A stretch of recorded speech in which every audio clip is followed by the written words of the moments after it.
everyone and happy Tuesday. It is Tuesday the 29th and it is 10 to 6. I've just sat down, I've got my breakfast, so I've got granola with some strawberries. I'm a bit of a weirdo when I have dry granola. I just prefer it that way. I don't really like yogurt.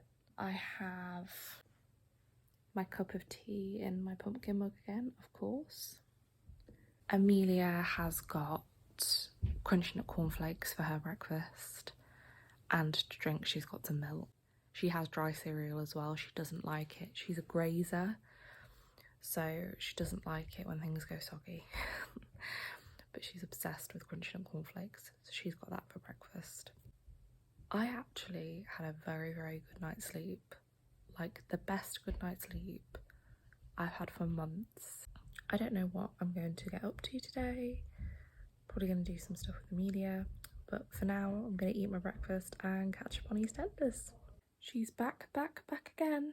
Just wanted to say that I've got a doctor's appointment later for a contraceptive review, so that's fun. Don't really know what to expect for that, but has to be done. I mean, let's be honest, I don't need contraception for anything else now, do I? I usually take it because I take this tablet's called fluoxetine for my anxiety, medicated for my anxiety. I've had anxiety for as long as I can remember. But when I combine that with taking the pill, it just balances out my hormones. Because before taking the pill, my hormones were all over the place. And I've just spoken to the doctors actually, because if you take the pill, you'll know that you take a packet and then have a week break. But I've asked them if I cannot do that, because every time I have a week break, my anxiety skyrockets, my hormones go all over the place, and I'm just a complete mess. So they said that they would let me have 4 months of taking it, and then I have to have a break. Not ideal, I'd rather have no break at all, but at least I'm having less breaks, so my hormones will be out of whack less. If you guys want to know about that later, then I will tell you. I mean, you can't really tell me if you want to know about it or not, so I'll probably tell you about it, and then if you don't want to listen to that, you can just skip ahead. They also, in the doctor's surgery, have some bookshelves with books that people have donated there, and you can pick them up for £1. So I will have a look in there and see if there's any that are on my TBR list. I mean, it's very unlikely, but who knows? I might find something interesting there, so I'll have a look, see what I can find. But for now, it's just a chilled morning. Just gonna sit down, catch up on some YouTube, chill out, talk to my friends, all of that lovely stuff. So I'll probably see you when it's a lot later in the morning. Looking and feeling a little bit more put together now. I've just had a shower and I've washed and dried my hair. I tried to put my hair up because I don't like it being down, but you know when you've just washed your hair and it just won't do what you want it to. Just made myself a coffee. About 20 minutes until yesterday's vlog uploads, so keeping an eye on that and making sure everything goes smoothly. You face a lot of challenges as a parent, whether you're a mum or a dad, whether you're in a couple or you're single. Every day is a learning experience, and with me being the sole parent, I get to enjoy all the good parts, all the cuddles, all the performances, all the sports days, parents' evenings, things like that I get to enjoy. But on the flip side of that, I also am the punching bag. I get all the shouting, all the screaming, all the hitting, all the kicking. I get irritable, I do. I don't handle things the best with parenting always. I mean, I'm learning as time goes on to sort of deal with things better.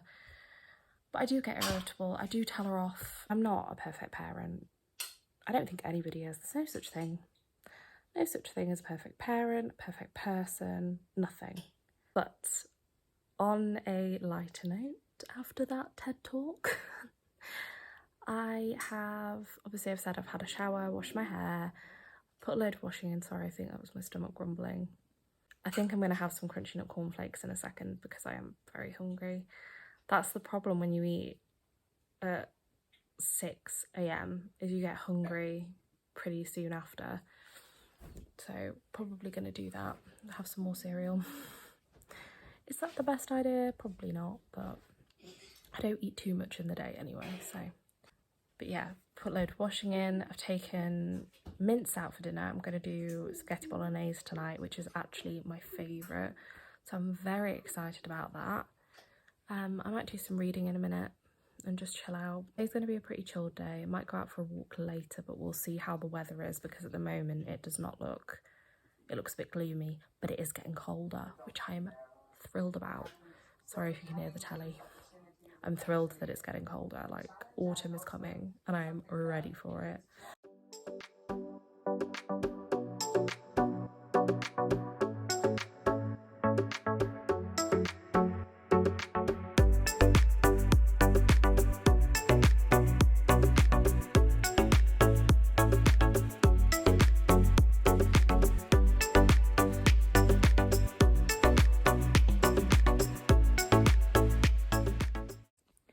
So I just got back from the doctor's.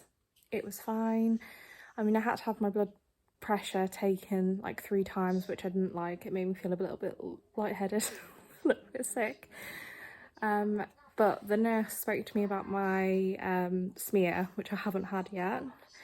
And I'm nearly 26, so I should have had it. I did get a letter about it. I've had several letters about it, but I've sort of been ignoring them. And I know how important a smear is, but the thought of it just terrifies me. But she explained it and she showed me the tools that she would use. She said that I could request that she did it if I really wanted to. And she seems lovely, so definitely. But yeah, it doesn't seem that scary. So, and it's very important. So if you're out there and you haven't had your smear and you're terrified, I've looked at the tools. It doesn't sound like a very nice procedure. It doesn't. It's like when you're in labour and you have to be examined. Honestly, no. So it doesn't sound very nice, but it doesn't sound as bad as I thought it would be. So I'm definitely going to do it. Well, I have to. But a little bit more at ease now with it. Anyway, on a lighter note, I picked up 2 books while I was in the doctor's surgery for £1 each. This one was very unexpected, but I read the blurb and I was like, oh, it's How to Stuff Up Christmas. And this sounds amazing. Let me read you the blurb. Eve is heartbroken after discovering her fiancé is cheating on her. Being surrounded by the joys of Christmas is more than Eve can bear. So she chooses to avoid the festivities by spending Christmas alone on a houseboat in Paderborn, I think. Eve gets an unexpected seasonal surprise when handsome local vet Greg comes to her rescue one day and continues to visit Eve's boat on a mission to transform her from kitchen disaster zone to culinary queen. But where does Greg keep disappearing to? What does Eve's best friend Daisy know that she isn't telling? And why is there an angry goose stalking Eve's boat? And it says, a hilarious and heartwarming novel about Christmas catastrophes and cooking, containing exclusive Christmas recipes from the talented Rosie Blake. So it has recipes in here too, which just sounds amazing. It sounds funny, it sounds light-hearted, a bit weird. But I read it and I was like, oh, I'm intrigued. So definitely want to add that to my December read list this year. And I'm so psyched about this. So I had a look at that and there were people sat in the doctor's surgery and I was stood there for quite a while looking at the books. So I went and sat back down, and then when they'd all left and I was the only one sat there, I was like, screw it, I'm going to have another look. And I found Bridget Jones' Diary. I blooming love Bridget Jones' Diary, the films. I watched the films so many times. It's such a comfort. So this, I was going to get this at some point anyway, and I just picked it up for £1. Like, can you, I mean, it's not the most aesthetic cover, but I don't care. I'm gonna love this. This is gonna be such a comfort book for me. Absolutely love. So I'm very, very pleased with that. Did a bit of rehearsing earlier for singing and it actually went okay. So a bit less nervous about my gig at the weekend. So I'm very happy actually. That's really cheered me up. Finding the Bridget Jones Diary book has cheered me up so much because I wanted to read it, and there it was sat in the doctor's surgery. And the good thing about it is it's been read, but it like not too like well read. Like there's a few little, like the corners are a little bit iffy, but yeah, I'm very, very happy with that. I also saw the Hunger Games in there, and it was a really cool like black cover with the Mockingjay pin, and it was so aesthetically pleasing, but I've already got it, so I was like, nope, don't do it. Hi everyone, it's the evening now. It's 8 o'clock. I just had my dinner. I had pie, chips and peas for my dinner. It was very nice. I'm sorry I haven't filmed too much today, but there's not been that much going on. It will be like that in the week, I think, that there won't be too much going on. So yeah, sorry about that. But I am going to get into my pyjamas and do some reading. And yeah, I'm probably going to end the vlog here today. But I hope you've had the best day, whatever you're doing, whatever you've been up to. Let me know down below what your favourite meal is. That's what I want to know. I feel like it should be my aim to ask you guys something to comment down below in every vlog. So this one is, tell me what your favourite meal is and why. Why is it your favourite meal? But yeah, I'm gonna settle down, do some reading and then get some sleep. But thank you so much for watching, and I will catch up with you guys tomorrow. Bye!